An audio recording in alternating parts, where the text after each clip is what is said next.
1. I am a teacher, and worked at a private independent school that was ran by admin who treated our school more like a business than a school. It was fairly new, still finding its bearings, and didn't have much fun stuff for students. So I took it upon myself to work extra hours on top of my normal teaching hours to make events happen for the students. I'm talking school fairs, spirit days, Friday and after-school events, all because I have a passion for it and I loved my students. All of the families and staff became quickly acquainted with me because I would have staff and family volunteers, and I have a really bubbly, outgoing personality. I get along with mostly everyone, until the new admin came along. Dun, dun, dun. A new admin was not fond of me.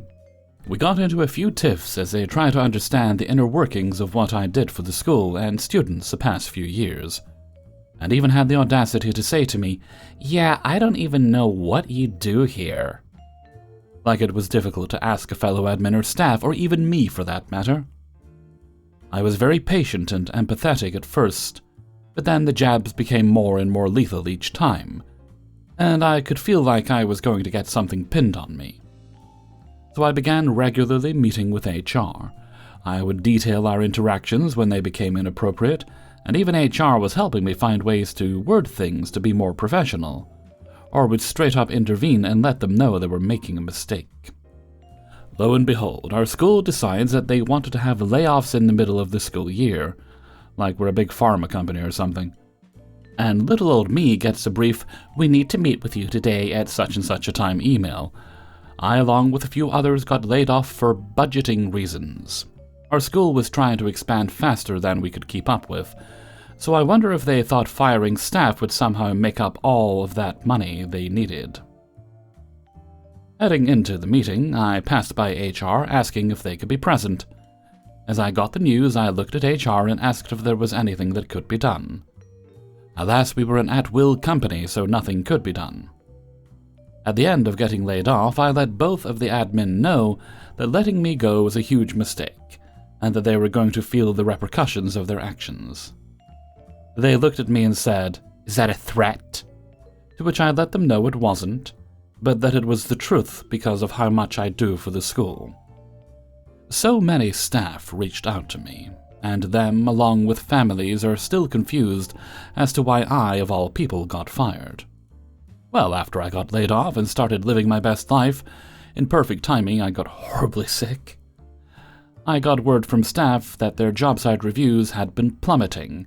Students and families held town hall and board meetings to go off on admin for the poor decision of laying off staff in the middle of the year. The admins that let us go were getting chewed out by families every week, and apparently, the board tried to let them go, but they refused to step down. They started burning more bridges by going off on other admins that do so much on-the-ground work, started threatening current staff, and went out of the way to send an email to staff they let go for posting a poor review on their website. Towards the end of the year, they tried denying new firings by saying those folks asked to leave, and then more staff, including some admin, got fired or left before the year was over. Then, as a cherry on top, they let go even more staff on the last day of school.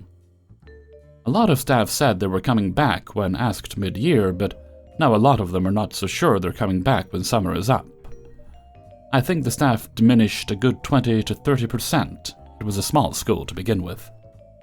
So many people that I've spoken to that don't even work there have been hearing all of the drama. And the school has become something of a local educator entertainment. If I wasn't reveling at their steaming pile of a hot mess, I'd be cringing from second-hand embarrassment. Oh well. 2. So from the ages of 12 to 18, I lived with my Uncle Pete. The home life with my parents was chaotic at best, and one of the many reasons behind my night terrors later on in life at the worst. Without getting into an insane amount of detail, let me just say both my parents were semi-functional alcoholics. Through their vices and actions, Child Protective Services got involved, and I ended up living with my uncle and my cousin Timothy. Needless to say, it was a pretty big adjustment. Up until that point, I hadn't even seen my uncle since I was roughly 5 years old, and here I am on the cusp of becoming a teenager when I suddenly re-enter his life. However, all of my worries and trepidation would be put to bed within the first few days of being there. My cousin Timothy, 2 years older than I, was the first one to help me break out of my shell. I was outside in the yard, just kind of taking in my surroundings, enjoying the large field that surrounded the house, anticipating exploring the woods. I'm a bit of a nature nut, you see, and whenever I was in a situation where stress was getting the better of me, I would hop on my bike, go down to my old park and walk along the nature trail. Birds chirping, squirrels acting as they do, a gentle breeze blowing through my hair. All of these were far more welcome than the sounds of two drunks arguing over who downed the last Miller Lite. "Hey bud, I can see those gears turning. What you thinking?" Timothy said as he came up behind me and put an arm around my shoulder. "I'm thinking about doing some exploring. Do you have any nature trails or anything like that?" Timothy flashed a warm smile before putting up his index finger and gave me the universal "just wait a second" gesture. He went back to his garage for around 3 to 5 minutes and came back with fishing poles, a backpack with some mason jars in it, and some bug repellent. "I can do you one better. How about we do some fishing and catch some frogs, okay?" For the first time since being there, I felt genuine excitement. The two of us made our way down the nature trail, and at about a little over a mile from the house, we came to a clearing with a pond. He reached into the book bag, pulled out a few of the jars, and underneath he had a sandwich bag with a few hot dogs in it. He started breaking up the hot dogs and putting them on the fish hooks. "There aren't many fish in this pond, so I just like to catch and release. That way we don't mess up the ecosystem. And if we catch any bullfrogs, we bring them back tomorrow. They're wild, they're cool, but they're not pets." I nodded in agreement, and from that point forward we spent hours at that pond just chatting. He went on about his hobbies, the fact that his dad, my uncle, was a youth pastor, and that the craziest thing he might do is order himself a small pizza with sausage and pepperoni, and maybe have an extra glass of Pepsi at dinner time. Was this what a sense of normalcy felt like? I didn't feel anxious. I didn't feel like I needed to walk on eggshells. For once in my life, things felt as they should. We caught a few small fish and released them shortly after taking them off the hooks. I caught a massive bullfrog and stuck it in a jar before we made an executive decision to head back to the house. When we arrived, Uncle Pete was in his driveway doing an oil change on his Jeep. He saw the fishing poles on our shoulders as he rolled out from under the vehicle, a giant welcoming smile plastered across his face. "You boys catch anything big?" Timothy rolled his eyes in typical teenager fashion and jokingly said to his dad, "Oh yeah, big old crocodile. The thing was massive. Gave us a real fight, it did. But we went ahead and put it back. After that, just a few sunnies."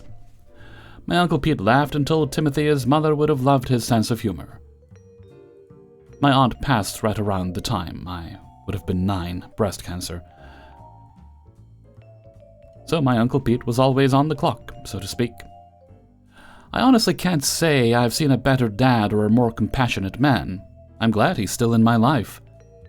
Anyway, he told us he picked up cheesecakes on the way home and dinner was waiting for us on the counter. Not long after we went inside, Uncle Pete came in and cleaned up. We all sat there eating dinner and just talking about whatever. Turns out the three of us were really into the show Mystery Science Theater 3000, and that became a weekly tradition for us. As it got ready to air, Uncle Pete would join us in the living room with a big bowl of popcorn and some cans of Dr. Pepper or Pepsi. And we would laugh hysterically at the riffing or try to see if we could keep up with it ourselves. These are some of my best core memories, and I love reliving them. But life is an ever-changing cycle, and for a while, that wasn't meant to last. Timothy was a tinkerer. He was always in the garage working on a small engine, doing some sort of restoration. All of this became his way of coping with the loss of his mom. By now he was pushing 17, and he fell in with a, how should I put this, less than stellar crowd. About a year prior, Pete and Tim decided to hit up a real estate auction. One of the neighbors had passed away and had no other family to speak of. It was kind of a hoarding situation, so there was a lot out there to choose from. I was out and about with a few friends of mine while they were there, and I managed to beat them back to the house by about an hour. So I'm sitting on the front porch, chatting with my friends Cassandra and David, a brother and sister from up the road, and three of us watch in awe as my uncle's Jeep comes pulling up the gravel driveway with a camper trailer in tow. This thing was a nice size, but it obviously needed a lot of work. My initial question was, are we going to fix that up so we can go camping? Uncle Pete just shook his head no. Yeah, I'm a little disappointed, but Timothy won this for a couple of $100 due to his condition. He's going to fix it up and turn it into his own area just because of the fact we're practically on top of each other in the double wide. He wasn't wrong. This double wide trailer we were living in was much older and nowhere near as spacious as the ones you see today. Our rooms were honestly a bit cramped. There was no real kitchen to speak of, and when it came time for us to cook or really do anything other than sit in the living room, there was a lot of, excuse me, pardon me, and heads up, echoing throughout the place. So Timothy spent an entire summer and a good portion of the spring redoing upholstery, putting down new linoleum, changing out wood where it needed to be changed out, repainting, power washing, the works. This was one hell of a project, and he managed to pull it all together as a one-man crew. But my uncle and I didn't know that he would end up spending a lot of his time with friends Chris and Ruben. These two put up a pretty convincing front. They were always polite and reasonable to my uncle, and they gave him no real reason to suspect anything. But behind the locked door of that camper, an anything-goes mentality took place.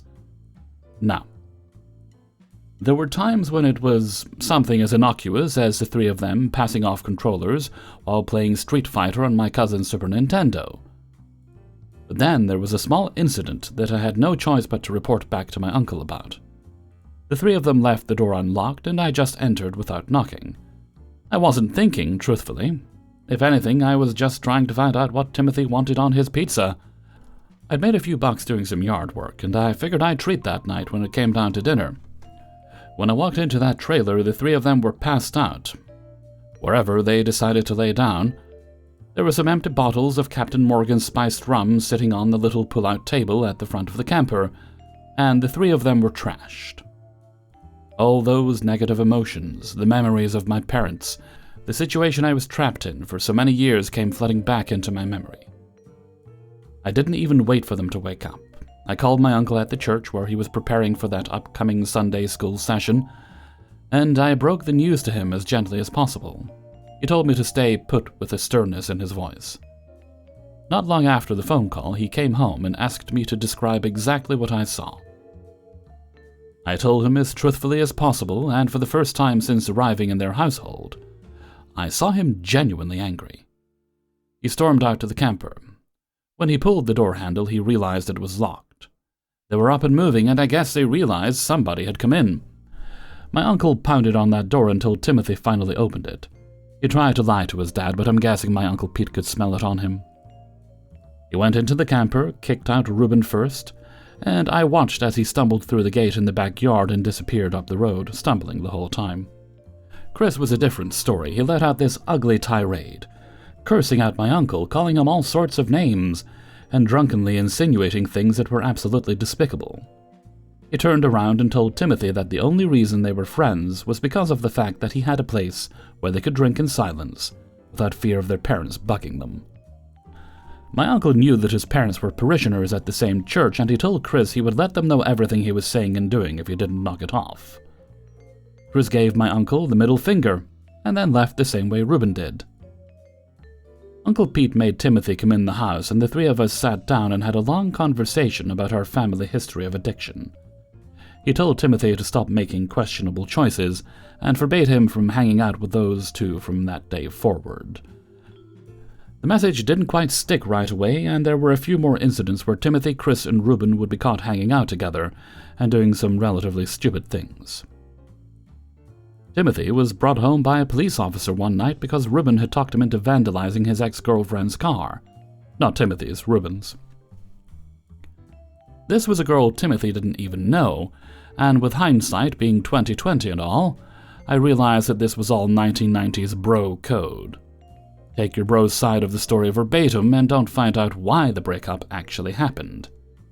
Timothy was caught literally red-handed as the two of them spray-painted all sorts of things on her car with red spray paint. From what the police officer told my uncle, there was a myriad of phallic imagery, as well as some words I refused to repeat in the story, and overall, they did almost $1,000 worth of damage to this vehicle. That was the tipping point. While Timothy was at school the next day, my uncle went out to the camper, took everything out of the mini-fridge, unplugged it, and changed the doorknob on the camper. Timothy's fortress of solitude was no more, until he could get the idea that these guys were no good for him through his head. This was a much-needed wake-up call. It didn't happen overnight, but eventually he got the new key and he got his camper trailer back with the understanding that his dad would be checking in on him as randomly and as much as possible until he felt he'd earned back that broken trust. Chris and Ruben did not take this news well, and they decided they were going to get even by breaking a bunch of windows at Uncle Pete's church and going to the bathroom on the floor behind the pulpit. When my uncle surveyed the damage after the police were called, everybody noticed a very distinct scent in the air: lighter fluid. Apparently, the two of them had caused such a ruckus one of the neighbors called the police, and I'm guessing they heard sirens and made a break for it before they could do any more damage. But as my uncle and the police made their way to the double doors at the back of the church, the lingering smell got stronger before they found an 8-foot-long section of carpet stretching between the pews, absolutely saturated with the stuff. Both boys got arrested, and even though they were close to the age of 18 at this point, they were still charged as minors. They ended up getting community service and charged with payment of restitution, but that's it. No jail time. No juvenile hall. Cleaning up trash on the side of the road and paying for the cleanup efforts and new windows at the church. Even though the physical portion of their plan stopped dead in its tracks, rumors started getting back to us. Real reputation-damaging rumors. They affected us in a way where my uncle started to see a drop-off in Sunday school attendance. Timothy had been working up the courage to ask out this girl he knew in history class. When he finally got the courage to do so, her response was, "Well, color me surprised. Ruben told me you were gay." Needless to say, his crush on her was dead in the water from that point. And enough was enough. This is where the revenge comes in. Now, as I mentioned before, Timothy was a bit of a tinkerer, and he knew our nature trails like the back of his hand. During one of their drunken conversations, Ruben started a conversation revolving around their deepest fears. Turns out, he is highly afraid of insects, particularly beetles and spiders. I watched as Timothy took a small box, big enough for a game controller or the like, down the nature trail with him. He was gone for a while, but when he came back, he had a gigantic grin on his face. He went into the garage without saying anything, grabbed a Sharpie and some packaging tape. He closed up the box and ended up writing Ruben's name and address on it, as well as a fake return address to some non-existent game company. Ruben was an impulse buyer through a bunch of different video game catalogs, and it wasn't unheard of for him to forget ordering a peripheral or a game. Timothy knew this. Before I could ask him what was going on, he told me he'd be back in a bit. Some time goes by, and he comes back, and the only thing he says to me is, "Now we wait." The next day he's at school. Ruben is sitting in class not making eye contact with anybody. He's got this freaked-out look on his face. At some point, Timothy hears him mumble under his breath, "Spiders. Everywhere." So he knew one had been accomplished. Next up on his list was Chris. When he came back home, he took me to the side and told me everything. He took a walk in the woods with that box and went to every possible spot where he would find a wolf spider. He concentrated on finding females, specifically females with egg sacs. You see, wolf spiders are one of the few spiders that are considered to be some of the best parents in the insect world. They carry their young on their back, right from the time they hatch. And as luck would have it, a couple of those egg sacs were due to hatch any moment. So when Ruben opened that box, wolf spiders came flooding out, mothers and babies. And Timothy wrote out, "Never forget, the rumor mill has an infestation," on the bottom of one of the box flaps. The revenge he took on Chris was a lot less nuanced. Whenever he decided to take a ride on his moped throughout town, he made it a point to stop off at the gas station to top off the bike, and when he did so, he went into the bathroom, and usually in the furthest stall, in the most obvious spot, he wrote down Chris's phone number with an accompanying lewd message. He took it even further one day by driving his moped the 6 or so miles to the edge of town. We had a truck stop with a bit of a reputation at the time. Lot lizards and shady dealings were pretty common there. So he does what he was doing by giving a few of the stalls the old Sharpie treatment. After he got home, he told me what he did, and he waited patiently.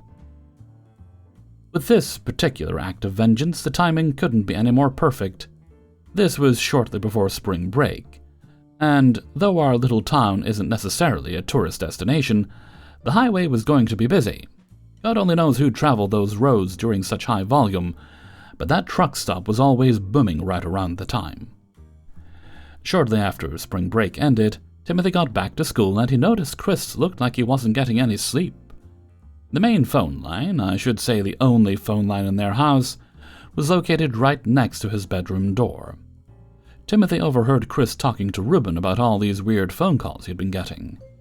Weird men during all hours of the night, asking him to do all sorts of perverse things to them, or asking him what he was wearing.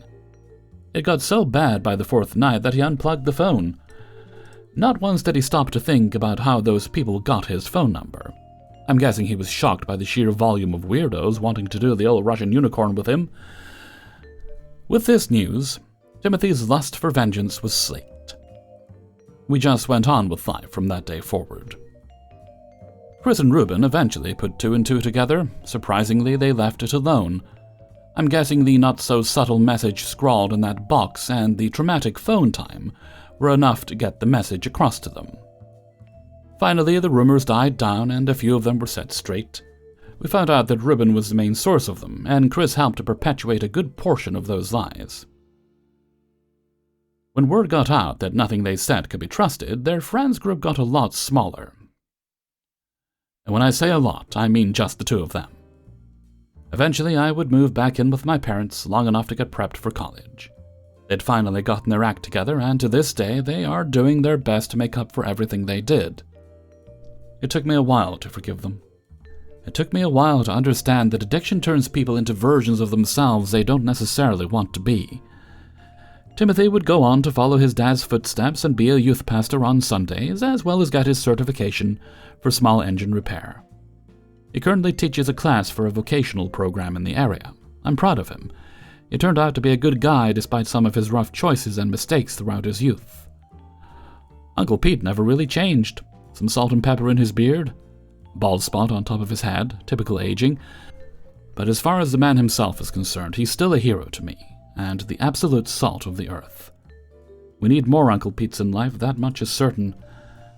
I don't know exactly what happened between Chris and Ruben, but the 2 of them had a falling out shortly after I left to go stay with my parents. Timothy was a bit vague on the details, but Chris would eventually move away to pursue a better life. Ruben got his girlfriend at the time pregnant, and he works a bunch of odd jobs around town to keep up with the child support. He's still a clown, reliving his high school days every day and screwing up left and right. Timothy attempted to reach out and bury the proverbial hatchet, only to be met by Ruben slamming the door to his rented home in his face. Yes, Timothy got his revenge on these 2 guys, and he even says he doesn't feel bad about it, but he recognizes when somebody needs help, and that's why he reached out to do so.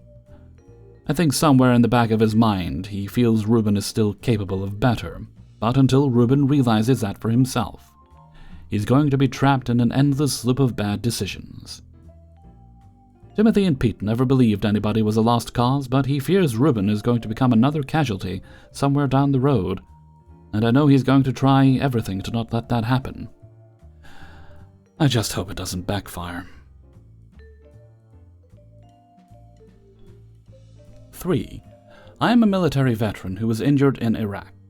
I mention only because it is important to the story.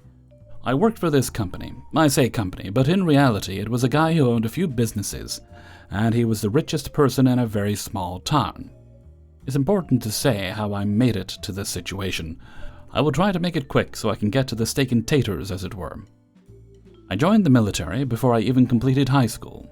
Late birthdays and all that. I chose a military career path that I figured I would enjoy, and since I love working on things, I became a mechanic. It offered a great sign-on bonus, so that was a bonus. I went through basic, only ever spending money on necessities, so saved up quite a lot. Saved even more through advanced training for my MOS, military job. By the time I was done with both, I had half of my sign-on bonus, and just short of an entire year's pay in my bank account. At my age, most would have splurged. I invested in the stock market Bitcoin and paid off my parents' house. A couple of deployments, the other half of my bonus, and the only thing I really ever spent money on outside of necessities was my hot rod. Needless to say, I had some money saved up and invested it also. Long story short, when I was discharged, I was pretty comfortable, even after a nasty divorce. Don't get me wrong, I didn't and don't have stupid money, but because of the divorce, a lot of stocks were cashed out, split, and if anyone follows Bitcoin over the past 2 decades, you know how that turned out. After my divorce, I worked to recover what I lost, and then just keep busy. Like I said, I love working as a mechanic and would bounce around wherever I felt like, since a good mechanic can make money anywhere. After a decade of this, I decided to set roots in a small town since it would be nice and quiet. By this point, I was tired of always working on other people's cars and wanted to devote time to working on my car. I bought a small house and saw a help wanted sign at the local loop shop. Figured it would be simple work for me and be something to cover my few expenses. I grab an application from the office, getting all kinds of looks from the townies. By the way, I'm 6'3".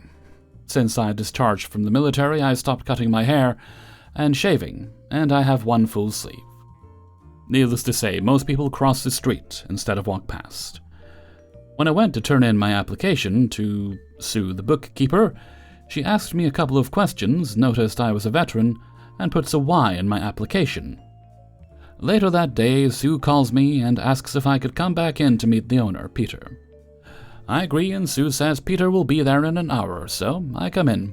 Then we can talk about the position. I show up, and Peter's eyes bulge at first sight, but we get to chatting, and my southern charm wins him over. He tossed me a calendar that he had made of his car collection, and asked me to name the ones I recognized. There were a couple of Mustangs, a Ford GT, a Bricklin SV1, a Judge, a Demon, a Pantera, and an MXT. He was impressed that I knew what the SV1 was, and we chatted cars for a bit. He offered me the position, and explained that I would be paid $100 a day, and that I would work Monday to Saturday from 8 to 6, no overtime, and I would get full day's pay, even if we closed shop early for some reason, and eat when I could. I would be off every Sunday and 1 extra day during the week. Awesome start, and worked maybe a year, no issues. Peter asked if I could help him out by being a relief worker for his other lube shops in neighboring towns. He says he will give me $20 every day for travel, and basically, I would be covering so guys could take days off at other stores. I agreed, and did this for about a year. Then disaster strikes. Peter meets Karen, and falls madly in love in the span of a month. They're married, and he starts supporting her and her gambling problem. This is when all of the problems start. One week I noticed my paycheck was only $250 and ask about it. Sue tells me apparently there have been some changes, and I should really speak to Peter about it. Sure, no problem. I call up Peter and ask if we can talk about some things. He shows up with Karen in tow, and when I ask why my pay was short, he tells me it was because of the bad weather and us closing early affected the business.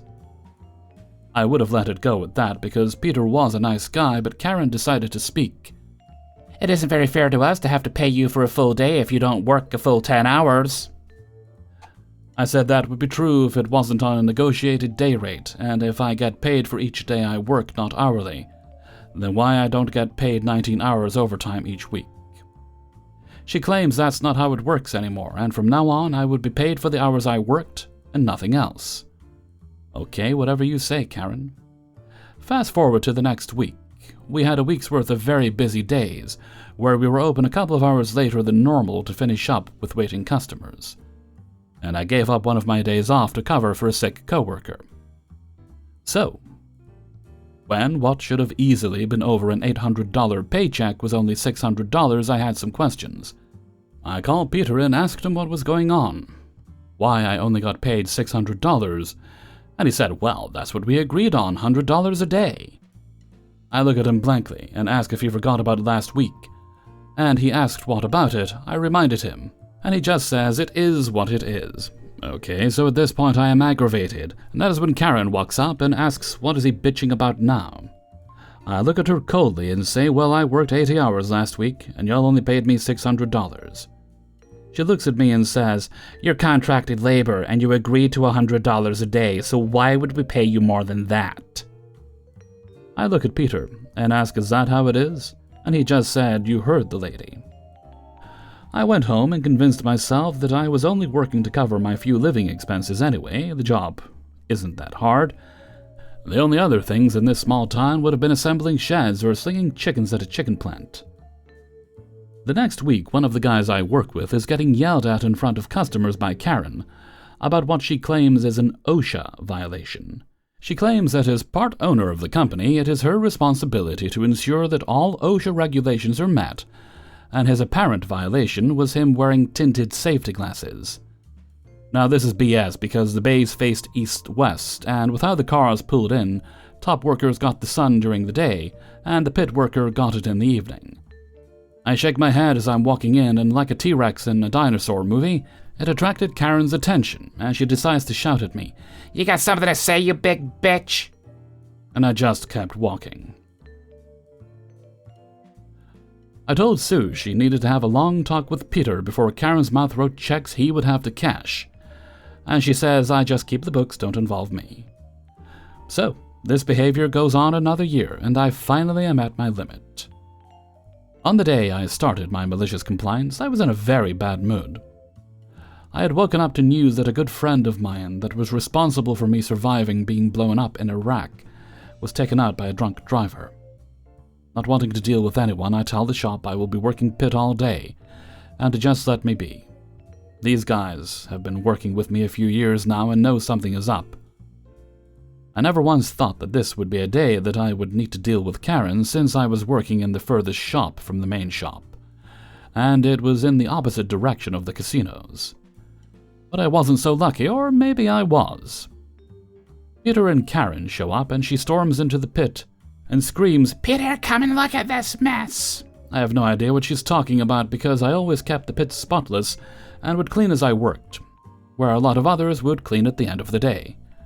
Her complaint was about 50 of the most common oil filters we would use in a day being stacked on my waste drums for easy access to me, so I wouldn't have to wave to the top guys to hand me filters. I did this all of the time, and Peter knew about it and never cared before. He comes down, looks around, and tells me, like he's talking to a teenager, "Clean up this pigsty." I shake my head and say, "Today's not the day, Peter, move on and take her with you." This apparently infuriated Karen, who of course thought it was the utmost disrespect to her and Peter, and he tells me if I don't like it, I'm free to leave, so I left. Now don't freak out, this story isn't over yet. That is just the first flap of the butterfly's wings that started a massive crap storm. The next day, Peter calls me and asks me to swing by the main store on my way home. I think he's going to apologize about the day before, figured one of the other guys might have told him why I was so on edge. No, that was not what this was about. Peter was calling me to inform me that for the next 6 months I would be on a probation period for my actions, and for these 6 months I would only be paid $50 a day, and I wouldn't receive the normal $20 a day I received for driving to other shops. I ask if he is serious about this, and if he has seriously considered what he was doing. This is when Peter lets his true colors shine. He tells me that I'm lucky I wasn't fired for my constant disrespect towards him and the co-owner Karen. How if he didn't pity me for being a struggling disabled veteran. I never once discussed my money with anyone I worked with. Why Peter thought I was broke and desperate was solely based on my appearance, from what I could tell. He would have fired me a long time ago. Something inside me snapped and I just started laughing. He asked me what I thought was so funny, so I stood to my full height, stepped to him like a drill sergeant, about to give some wall-to-wall counseling, and say you should reconsider your life choices and who you choose to go into business with. Peter then says, "What are you gonna do, sue me or something? Go ahead if you think you can afford to. What do you get from the VA, like $1,000 a month? I know how bad you need this job." That wasn't my plan, but it kicked in my malicious compliance, and since I will always be a soldier, to go to war. That day I called a labor lawyer and paid $3,000 retainer, and started my lawsuit for unsafe work environment, unpaid overtime, and minimum wage violations. All while continuing to work for him. It was glorious, but still not enough. It took about 6 months of my probation for the lawyer to get the paperwork together and filed, slowly rolling it on my request. And this lawyer was a former Marine, so I think he had an idea of what I had in mind. After everything was ready, my lawyer filed the paperwork, and Peter and Karen were served at the main store while I was at work. They read the paperwork, and the process server for my lawyers stuck around to be witness to what I knew was coming. When they read that I was suing them, Karen and Peter flipped. Peter cursed me out and fired me. Then said that he bets I really wasn't in the military. The process server recorded everything, gave it to my lawyer, who added to the lawsuit unlawful termination because it is illegal to fire an employee because they're suing you. The next day I opened up my loop shop car wash combo and started recruiting my former co-workers at higher pay plus commission. They also wanted to jump in on the lawsuit, and my lawyer was more than happy to add them to it. So, 2 years down the road, after subpoenas to get security footage from the shops, the books going back 5 years and sworn testimonies, we go to a mediation to settle, and they offer a measly $50,000 to split between the 15 of us on the lawsuit, when that didn't cover the unpaid overtime.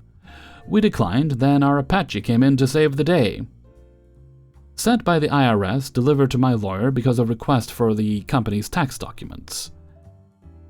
Peter held each loop shop as its own individual LLC, each with its own tax ID and employment record. Peter and Karen thought it would be a smart move to file for a tax credit for employing a veteran at each of the 6 shops. In their filing, they claimed that they employed a veteran, me, as a full-time employee, working a minimum 36 hours a week at a rate of $12 an hour. The government gives a tax break to companies that employ veterans. At the next mediation, my lawyer presented the reports to their lawyer and the mediator, and after a quick 20-minute discussion, Peter and Karen came back and agreed to settle at our request of $400,000 in unpaid overtime to be split between the 15 of us. All legal fees and a personal statement for unlawful termination suit of $20,000 for each shop I was listed as an employee at, as well as unpaid wages for the 6 months I was only paid $5 an hour. Their only demand was that we all agree to a gag order so nothing would leave the mediator's table. Of course, we signed and we took our paychecks.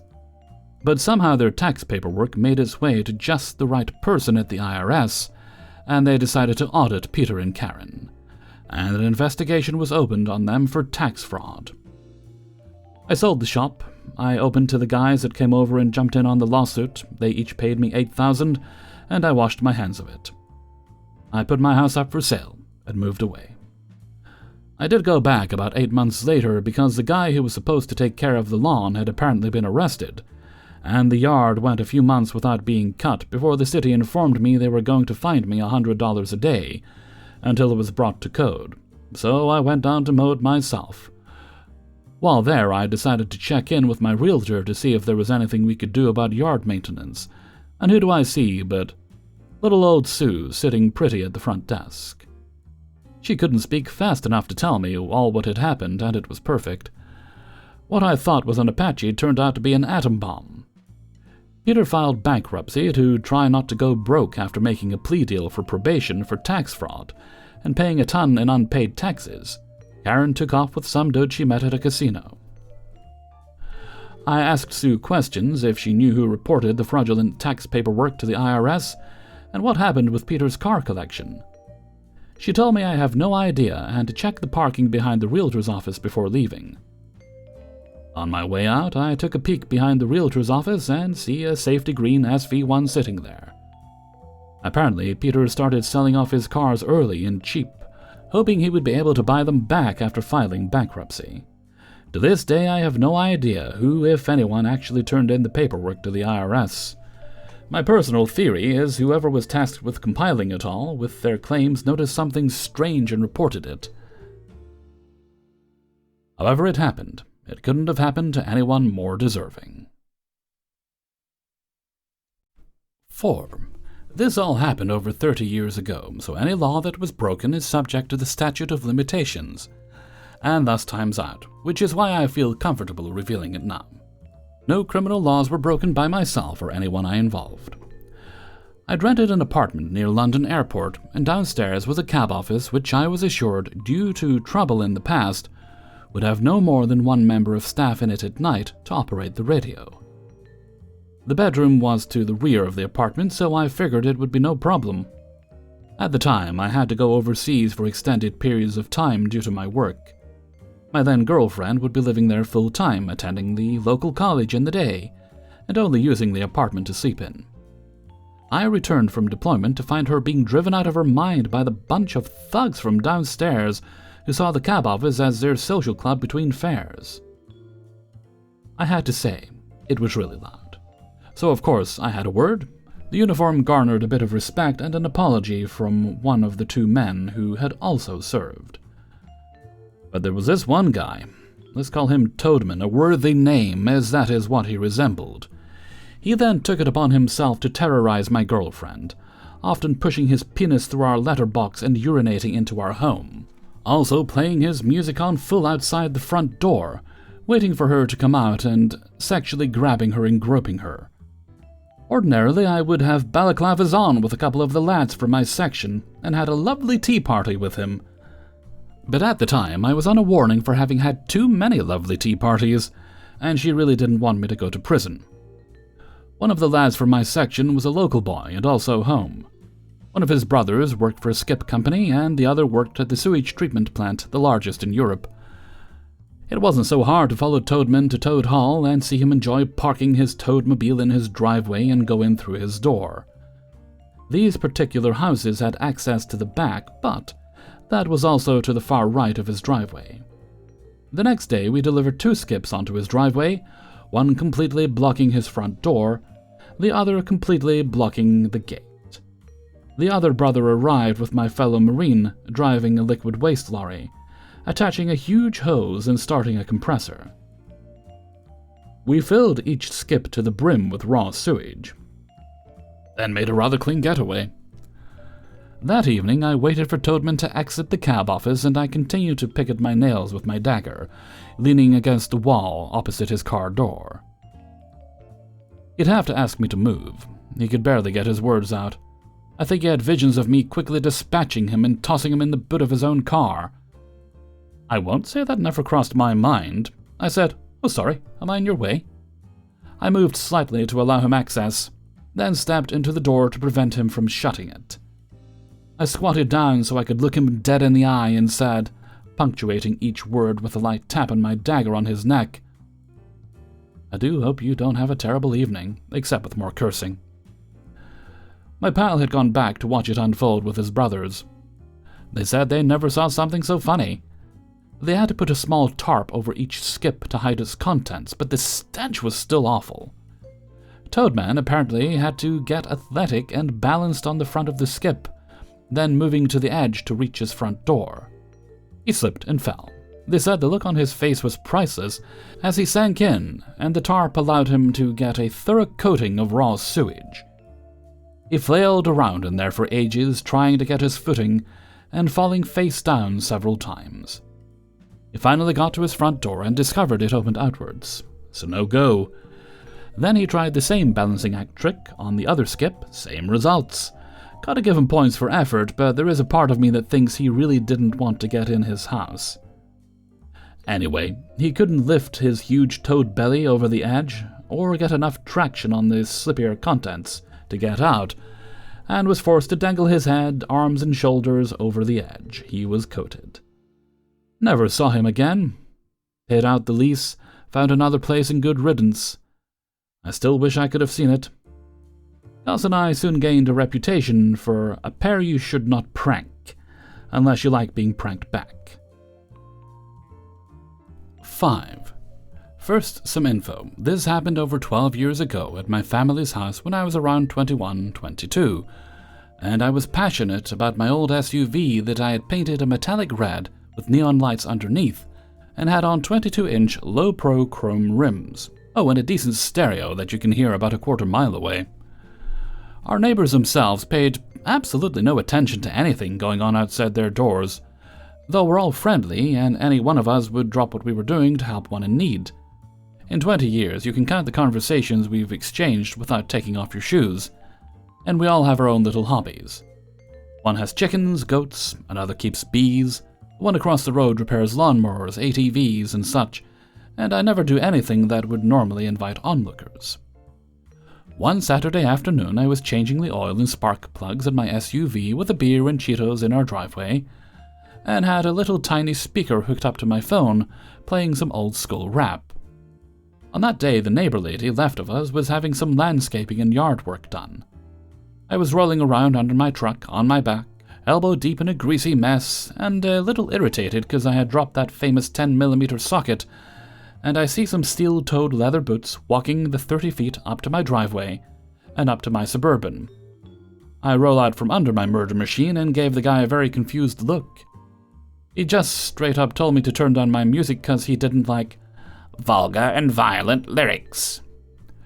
It's like the gospel must be the only music he ever listens to. And I know for a fact that this little speaker couldn't possibly be legible to anyone 50 feet away, even if he's concentrated at cutting shrubs and planting flowers and such. Despite my passions, I'm not a complete dick. I say, okay, no problem. I'll take care of it as soon as I get my hands wiped off. Have a nice day. He stomped away in a fit, muttering something along the lines of, effing white trash wannabe N-word. He was white, but an old cranky kind of white.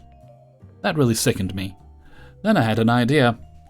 I immediately turned off my tiny speaker playing UKG, Underground Kings, and pulled out the battery jump box, put it on my truck's battery, and went inside my house and got my opera CD collection, rolled down all the windows, to unveil my 4 12-inch subs and 8 6-inch mids and tweets, and put on Valkyrie by Wagner, and unleashed the stereo's 2,000 watts, and went back under my SUV to finish draining the oil. The look on the guy's face was priceless. Guess he didn't think a white trash wannabe N-word had a taste for opera. Not usually something I bring out on a hot day of rolling around in oil, but I do enjoy it when I relax with the hi-fi in the den. After about 20 minutes I was done with the tune-up and started up the truck, and drove it up and down the road to make sure the oil levels settled. I parked back in my driveway, shutting everything down. As I was putting everything away, I see the landscaping truck leaving, without taking the time to close his tailgate, and by sweet karma some of his tools rolled out as he slammed the gas pedal. I had to turn around so he wouldn't see my ear-to-ear grin. 2 days after, while taking the trash out, I waved to the neighbor lady who was having tea on the porch, and I explained what happened and wanted to apologize if I caused her trouble with her yard artist. That sweet old lady just laughed and said, "He's a prick anyway," and that he tells her grandson to lower the volume on his games if he's over while he's working. I still see the same landscaping truck once in a while, so I guess he still has the contract. Hey everybody, Hellfreezer here, and thank you very much for listening to Revenge's Ice Cream, episode 370. And thank you very much to everybody who allowed me to use and sent in stories for use in this video. You can send your own stories along to kingofthecities@gmail.com. And if you'd like to get early access to the videos, support me on my Patreon page, linked in the description. You'll also find links there to my Discord server, as well as my merchandise store on Teespring. Okay, I don't think we have any other bits of business today, so let's move right along to Hellfreezer's question of the day. And today's question comes via my Discord server, thanks to member Newcomb. And that is, what is the rarest animal you've ever seen? I don't think I've seen any rare animals, just the usual. You go to the zoo, you see all the ones that are there. We get occasional foxes out at night causing trouble. Very mischievous, those foxes. Nothing exceptional for me. As I say, I'm hoping to be in the States later in the year, so maybe I'll see some rarer beasties while I'm over there. But why don't you let me know what you think in a comment below. And before we go, let's have a look at the answer of the day from a previous video. And today's answer comes from Revenge's Ice Cream 368. And this was about your favorite flavor of snow cone. And today's answer comes from Lauren. Wow, I haven't thought of snow cones in decades. And as Annie Northman89 said, the best were absolutely from street cart vendors. My favorite flavor was lemon, followed by orange, then cherry. Oh, I do like lemony things. Thank you very much for your answer, Lauren. Okay, and with that, I'm going to head off for now, so until next time, thank you very much for listening, and take very good care of yourselves.